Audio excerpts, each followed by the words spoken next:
लीजिए सुनिए प्रेमचंद की लिखी कहानी लांछन। वाचन समीर गोस्वामी का है। अगर संसार में ऐसा प्राणी होता जिसकी आंखें लोगों के हृदयों के भीतर घुस सकती तो ऐसे बहुत कम स्त्री पुरुष होंगे जो उसके सामने सीधी आंखें करके ताक सकते। महिला आश्रम की जुगनूबाई के विषय में लोगों की धारणा कुछ ऐसी ही हो गई थी। वो बेपढ़ी लिखी गरीब बूढ़ी औरत थी, देखने में बड़ी सरल, बड़ी हंसमुख, लेकिन जैसे किसी चतुर प्रूफ रीडर की निगाह गलतियों पर ही जा पड़ती है, उसी तरह उसकी आंखें भी बुराइयों ही पर पहुंच जाती थीं। शहर में ऐसी कोई महिला ना थी जिसके विषय में दो चार लुकी छिपी बातें उसे मालूम ना हों। उसका ठिगना स्थूल शरीर, सिर पर खिचड़ी बाल, गोल मुंह, फूले फले गाल, छोटी छोटी आंखें उसके स्वभाव की प्रखरता और तेजी पर पर्दा सा डाले रहती थी। लेकिन जब वो किसी काम की कुत्सा करने लगती तो उसकी आकृति कठोर हो जाती, आंखें फैल जाती और कंठ स्वर कर्कश हो जाता।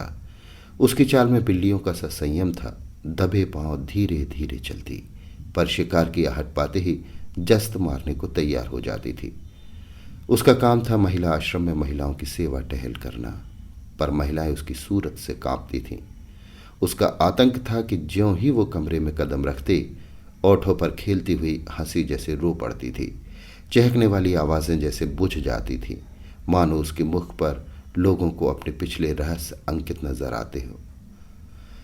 पिछले रहस्य कौन है जो अपने अतीत को किसी भयंकर जंतु के समान कटघरों में बंद करके न रखना चाहता हो। धनियों को चोरों के भय से निद्रा नहीं आती, मानियों को उसी भांति मान की रक्षा करनी पड़ती है। वो जंतु जो पहले कीट के समान अल्पाकार रहा होगा, दिनों के साथ दीर्घ और सबल होता जाता है, यहाँ तक हम उसकी याद से ही कांपने लगते हैं। और अपने ही कारनामों की बात होती तो अधिकांश देवियां जुगनू को दुत्कारती, पर यहाँ तो मैके और ससुराल, ननियाल, ददियाल, फुफियाल और मौसियाल चारों ओर की रक्षा करनी थी। जिस किले में इतने द्वार हों उसकी रक्षा कौन कर सकता है। वहां तो हमला करने वाले के सामने मस्तक झुकाने में ही कुशल है। जुगनू के दिल में हजारों मुर्दे गड़े पड़े थे और वो जरूरत पड़ने पर उन्हें उखाड़ दिया करती थी। जहां किसी महिला ने दून की ली या शान दिखाई, वहां जुगनू की त्योरियां बदली। उसकी एक कड़ी निगाह अच्छे अच्छे को दहला देती थी, मगर ये बात न थी कि स्त्रियां उससे घृणा करती हों। नहीं, सभी बड़े चाव से उससे मिलती और उसका आदर सत्कार करती। अपने पड़ोसियों की निंदा सनातन से मनुष्य के लिए मनोरंजन का विषय रही है और जुगनू के पास इसका काफी सामान था। नगर में इंदुमती महिला पाठशाला नाम का एक लड़कियों का हाई स्कूल था। हाल में मिस खुर्शीद उसकी हेड मिस्ट्रेस होकर आई थी। शहर में महिलाओं का दूसरा क्लब न था। मिस खुर्शीद एक दिन आश्रम में आई। ऐसी ऊंचे दर्जे की शिक्षा पाई हुई आश्रम में कोई देवी न थी। उनकी बड़ी आवभगत हुई। पहले ही दिन मालूम हो गया मिस खुर्शीद के आने से आश्रम में एक नए जीवन का संचार होगा। कुछ इस तरह दिल खोलकर हर एक से मिली, कुछ ऐसी दिलचस्प बातें की कि सभी देवियां मुग्ध हो गईं। गाने में चतुर थीं, व्याख्यान भी खूब देती थीं और अभिनय कला में तो उन्होंने लंदन में नाम कमा लिया था। ऐसी सर्वगुण संपन्न देवी का आना आश्रम का सौभाग्य था। गुलाबी गोरा रंग, कोमल गाल, मद भरी आंखें, नए फैशन के कटे हुए केश, एक एक अंग सांचे में ढला हुआ, मादकता की इससे अच्छी प्रतिमा न बन सकती थी। चलते समय मिस खुर्शीद ने मिसेज टंडन को, जो आश्रम की प्रधान थी, एकांत में बुलाकर पूछा, वो बुढ़िया कौन है? जुगनू कई बार कमरे में आकर मिस खुर्शीद को अन्वेषण की आंखों से देख चुकी थी, मानो कोई शहसवार किसी नई घोड़ी को देख रहा हो। मिसेज टंडन ने मुस्कुराकर कहा, यहाँ ऊपर का काम करने के लिए नौकर है, कोई काम हो तो बुलाऊं? मिस खुर्शीद ने धन्यवाद देकर कहा, जी नहीं, कोई विशेष काम नहीं है। मुझे चालबाज मालूम होती है। यह भी देख रही हूं कि वो सेविका नहीं स्वामिनी है। मिसेस टंडन तो जुगनू से चली बैठी ही थी। इनके वैधव्य को लांछित करने के लिए वो उन्हें सदा सुहागिन कहा करती थी। मिस खुर्शीद से उसकी जितनी बुराई हो सकी वो की और उसे सचेत रहने का आदेश दिया। मिस खुर्शीद ने गंभीर होकर कहा, तब तो भयंकर स्त्री है, तभी सब देवियां इससे कांपती हैं। आप इसे निकाल क्यों नहीं देती? ऐसी चुड़ैल को एक दिन न रखना चाहिए। मिसेस टंडन ने अपनी मजबूरी बताई। निकाल कैसे दूं? जिंदा रहना मुश्किल हो जाए। हमारा भाग्य उसकी मुट्ठी में है। आपको 2-4 दिन में उसके जौहर खुलेंगे। मैं तो डरती हूं कहीं आप भी उसके पंजे में न फंस जाएं। उसके सामने भूलकर भी किसी पुरुष से बातें न कीजिएगा। इसके गोयंदे न जाने कहाँ कहाँ लगे हुए हैं।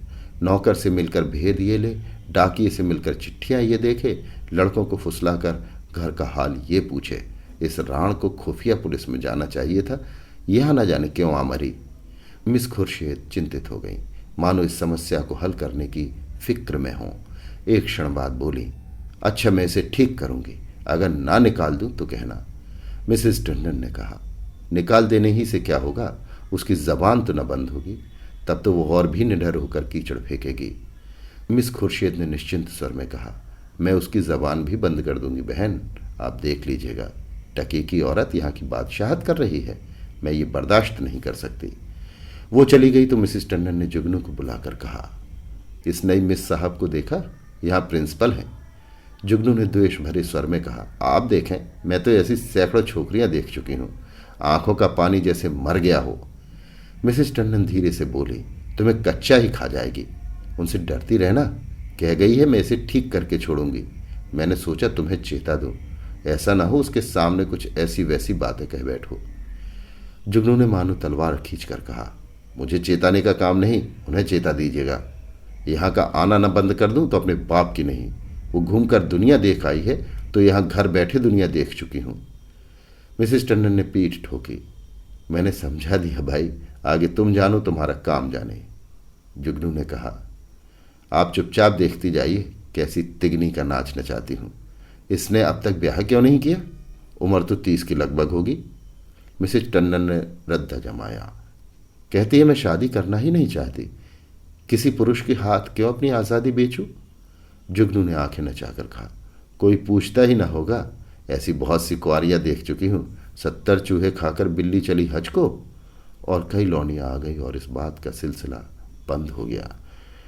दूसरे दिन सवेरे जुगनू मिस खुर्शीद के बंगले पर पहुंची। मिस खुर्शीद हवा खाने गई हुई थी। खानसामा ने पूछा, कहाँ से आती हो? जुगनू ने कहा, यहीं रहती हूं बेटा। मैम साहब कहाँ से आई हैं? तुम तो उनके पुराने नौकर होगे। खानसामा ने जवाब दिया, नागपुर से आई हैं, मेरा घर भी वहीं है, 10 साल से इनके साथ हूं। जुगनू ने फिर कहा, किसी ऊंचे खानदान की होंगी, वो तो रंग ढंग से ही मालूम होता है। खानसामा ने कहा, खानदान तो कुछ ऐसा ऊंचा नहीं, हाँ तकदीर अच्छी है। इनकी माँ अभी तक मिशन में 30 रुपए पाती है। ये पढ़ने में तेज थी, वजीफा मिल गया, विलायत चली गई, बस तकदीर खुल गई। अब तो अपनी माँ को बुलाने वाली है, लेकिन वो बुढ़िया शायद ही आए। ये गिरजी विरजी नहीं जाती, इससे दोनों में पटती नहीं। जुगनू ने फिर प्रश्न दागा, मिजाज की तेज मालूम होती हैं। खानसामा ने कहा, नहीं, यह तो बहुत नेक है, गिरजे नहीं जाती। तुम क्या नौकरी की तलाश में हो? करना चाहो तो कर लो, एक आया रखना चाहती है। जुगनू ने कहा, नहीं बेटा, मैं अब क्या नौकरी करूंगी। इस बंगले में पहले जो मैम साहब रहती थी वो मुझ पर बड़ी निगाह रखती थी। मैंने समझा चलूं नई मैम साहब को आशीर्वाद दे आऊं। खानसामा ने कहा, ये आशीर्वाद लेने वाली मैम साहब नहीं है, ऐसों से बहुत चिढ़ती हैं। कोई मंगता आया और उसे डांट बताई, कहती हैं बिना काम किए किसी को जिंदा रहने का हक नहीं है, भला चाहती हो तो चुपके से राह लो। जुगनू ने कहा, तो ये कह दो इनका कोई करम धर्म नहीं, फिर भला गरीबों पर दया क्यों करने लगी? जुगनू को अपनी दीवार खड़ी करने के लिए काफी सामान मिल गया। नीच खानदान की है, माँ से नहीं पड़ती, धर्म से विमुख है। पहले धावे में इतनी सफलता कुछ कम ना थी। चलते चलते खानसामा से इतना और पूछा, इनके साहब क्या करते हैं? खानसामा ने मुस्कुराकर कहा, इनकी तो अभी शादी ही नहीं हुई, साहब कहाँ से होंगे? जुगनू ने बनावटी आश्चर्य से कहा, अरे अब तक ब्याह ही नहीं हुआ, हमारे यहां तो दुनिया हंसने लगे। खानसामा बोला, अपना अपना रिवाज है, इनके यहां तो कितनी ही औरतें उम्र भर ब्याह नहीं करती। जुगनू ने मार्मिक भाव से कहा, ऐसी कुआरियों को मैं बहुत देख चुकी, हमारी बरादरी में कोई इस तनो रहे तो थोड़ी थोड़ी हो जाए, मुदा इनके यहां जो जी में आवे करो, कोई नहीं पूछता। इतने में मिस खुर्शीद आ पहुंची।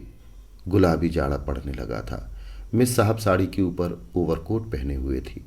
एक हाथ में छतरी थी, दूसरे में छोटे कुत्ते की जंजीर। प्रभात की शीतल वायु में व्यायाम ने कपोलों को ताज़ा और सुर्ख कर दिया था। जुगनू ने झुककर सलाम किया, पर उन्होंने उसे देखकर भी न देखा। अंदर जाते ही खानसामा को बुलाकर पूछा, ये औरत क्या करने आई है?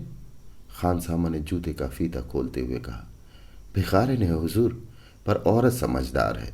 मैंने कहा यहाँ नौकरी करेगी तो राजी नहीं हुई। पूछने लगी इनके साहब क्या करते हैं, और जब मैंने बता दिया तो इसे बड़ा ताज्जुब हुआ, और होना ही चाहिए। हिंदुओं में तो दुधमुहे बालकों तक का विवाह हो जाता है। खुर्शीद ने जांच की। और क्या कहती थी? और तो कोई बात नहीं हुजूर। अच्छा, उसे मेरे पास भेज दो। जुगनू ने ज्यों ही कमरे में कदम रखा, मिस खुर्शीद ने कुर्सी से उठकर स्वागत किया। आइए माँ जी, मैं ज़रा सैर करने चली गई थी। आपके आश्रम में तो सब कुशल है? जुगनू एक कुर्सी का तकिया पकड़कर खड़ी खड़ी बोली, कुशल है मिस साहब। मैंने कहा आपको आशीर्वाद दिया हूँ। मैं आपकी चेरी हूँ। जब कोई काम पड़े मुझे याद कीजिएगा। यहाँ अकेले तो हुजूर को अच्छा न लगता होगा। मिस खुर्शीद बोली, मुझे अपनी स्कूल की लड़कियों के साथ बड़ा आनंद मिलता है। ये सब मेरी ही लड़कियां हैं। जुगनू ने मातृभाव से सिर हिलाकर कहा, ये ठीक है मिस साहब, पर अपना अपना ही है। दूसरा अपना हो जाए तो अपनों के लिए कोई क्यों रोए। सहसा एक सुंदर सजीला युवक रेशमी सूट धारण किए, जूते चरमर करता हुआ अंदर आया। मिस खुर्शीद ने इस तरह दौड़कर प्रेम से उसका अभिवादन किया मानो जामे में फूल ही न समाती हो। जुगनू उसे देखकर कोने में दुबक गई। खुर्शीद ने युवक से गले मिलकर कहा, प्यारे, मैं कब से तुम्हारी राह देख रही हूं। जुगनू की तरफ देखकर कहा, माँ जी आप जाएं, फिर कभी आना। ये हमारे परम मित्र विलियम किंग हैं। हम और ये बहुत दिनों तक साथ साथ पढ़े हैं। जुगनू चुपके से निकलकर बाहर आई। खानसामा खड़ा था। पूछा, ये लौंडा कौन है? खानसामा ने सिर हिलाया।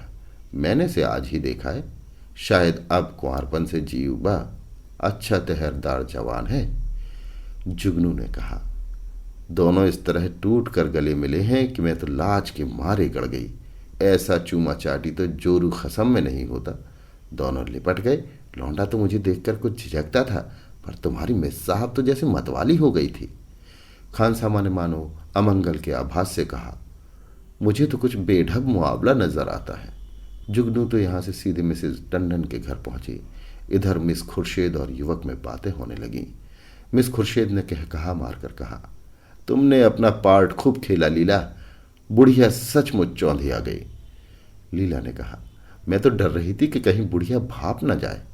मिस खुर्शीद ने कहा, मुझे विश्वास था वो आज जरूर आएगी। मैंने दूर ही से उसे बरामदे में देखा और तुम्हें सूचना दी।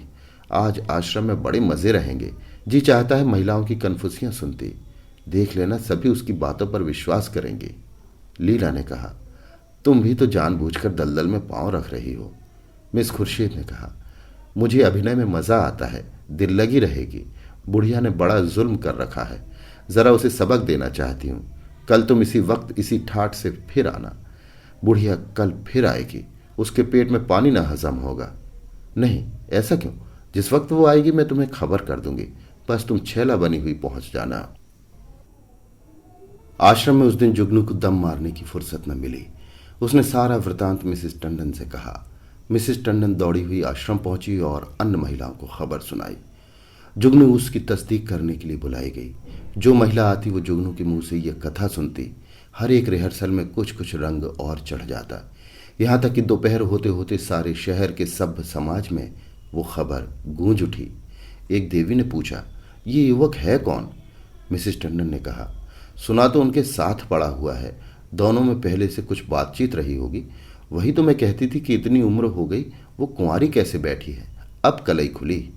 जुगनू ने कहा, और कुछ हो या ना हो, जवान तो बांका है। टंडन ने कहा, यह हमारी विद्वान बहनों का हाल है। जुगनू ने कहा, मैं तो उसकी सूरत देखते ही ताड़ गई थी। धूप में बाल नहीं सफेद किए। टंडन ने कहा, कल फिर जाना।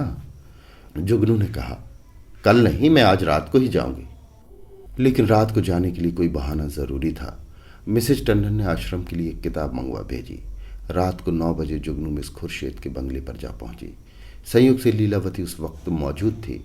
बोली, बुढ़िया तो बेतरह पीछे पड़ गई। मिस खुर्शीद ने कहा, मैंने तुमसे कहा था उसके पेट में पानी न बचेगा। तुम जाकर रूप भर आओ, तब तक मैं बातों में लगाती हूँ। शराबियों की तरह अंट संट बकना शुरू करना, मुझे भगा ले जाने के प्रस्ताव भी करना, बस यूं बन जाना जैसे अपने होश में नहीं हो। लीला मिशन में डॉक्टर थी, उसका बंगला भी पास ही था। वो चली गई तो मिस खुर्शीद ने जुगनू को बुलाया। जुगनू ने एक पुर्जा उसको देकर कहा, मिसेस टंडन ने ये किताब मांगी है। मुझे आने में देर हो गई, मैं इस वक्त आपको कष्ट न देती, पर सवेरे ही वो मुझसे मांगेंगी। हजारों रुपए महीने की आमदनी है मिस साहब, मगर एक एक कौड़ी दांत से पकड़ती हैं। इनके द्वारे पर भिखारी को भीख तक नहीं मिलती। मिस खुर्शीद ने पुर्जा देखकर कहा, इस वक्त तो ये किताब नहीं मिल सकती, सुबह ले जाना, तुमसे कुछ बातें करनी है। बैठो, मैं अभी आती हूँ। वो पर्दा उठाकर पीछे के कमरे में चली गई और वहां से कोई 15 मिनट में एक सुंदर रेशमी साड़ी पहने, इत्र में बसी हुई, मुंह पर पाउडर लगाए निकली। जुगनू ने उसे आंखें फाड़ कर देखा। ओहो, ये श्रृंगार! शायद इस समय वो लौंडा आने वाला होगा, तभी ये तैयारियां हैं। नहीं, सोने के समय ये कुंवारियों को बना संवार की क्या जरूरत। जुगनू की नीति में स्त्रियों के श्रृंगार का केवल एक उद्देश्य था, पति को लुभाना। इसलिए सुहागनों के सिवा श्रृंगार और सभी के लिए वर्जित था। अभी खुर्शीद कुर्सी पर बैठने भी न पाई थी कि जूतों का चरमर सुनाई दिया और एक क्षण में विलियम किंग ने कमरे में कदम रखा। उसकी आंखें चढ़ी हुई मालूम होती थी और कपड़ों से शराब की गंध आ रही थी। उसने बेधड़क मिस खुर्शीद को छाती से लगा लिया और बार बार उसके कपोलों का चुंबन लेने लगा। मिस खुर्शीद ने अपने को उसके करपाश से छुड़ाने की चेष्टा करके कहा, चलो हटो, शराब पी कर आए हो। किंग ने उसे और चिमटा कर कहा, आज तुम्हें भी पिलाऊंगा प्रिय, तुमको पीना होगा, फिर हम दोनों लिपट कर सोवेंगे। नशे में प्रेम कितना सजीव हो जाता है, इसकी परीक्षा कर लो।